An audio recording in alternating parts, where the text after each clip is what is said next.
Operation મિલાપ સિહોરી પોલીસે ગુમ માનસિક અસ્થિર યુવકને શોધી પરિવાર સાથે મિલન કરાવ્યું। આઈજી પરીક્ષિત રાઠોડ અને એસપી પ્રશાંત સુંબેની સૂચનાથી સ્પેશિયલ ડ્રાઈવ સોશિયલ મીડિયાથી ટ્રેસ કરી અમદાવાદ માનસિક હોસ્પિટલમાંથી શોધ્યો। બનાસકાંઠા પોલીસ મહાનિરીક્ષક શ્રી પરીક્ષિત રાઠોડ સાહેબ, બનાસકાંઠા રેન્જ તથા પોલીસ અધિક્ષક શ્રી પ્રશાંત સુંબે સાહેબની સૂચનાથી હેઠળ ગુમ અપહરણ થયેલ વ્યક્તિઓને શોધવા ચલાવવામાં આવી રહેલ ઓપરેશન મિલાપ સ્પેશિયલ ડ્રાઈવ અંતર્ગત સિહોરી પોલીસે માનવીય કામગીરી કરી છે।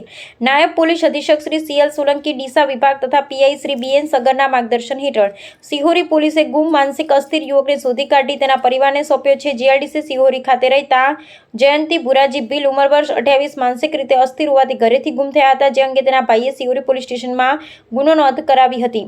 સિહોરી પોલીસે તપાસ દરમિયાન સોશિયલ મીડિયાનો ઉપયોગ કરી ગુમ યુવકના ફોટો અપલોડ કર્યા, જેના આધારે જાણવા મળ્યું કે સદર યુવક સરસ્વતી પોલીસ સ્ટેશનની હદમાંથી મળી આવ્યો હતો અને માનસિક સ્થિતિ સારી ન હોવાથી નામદાર કોર્ટના હુકમ આધારે માનસિક હોસ્પિટલમાં અમદાવાદ ખાતે દાખલ કરાયો છે।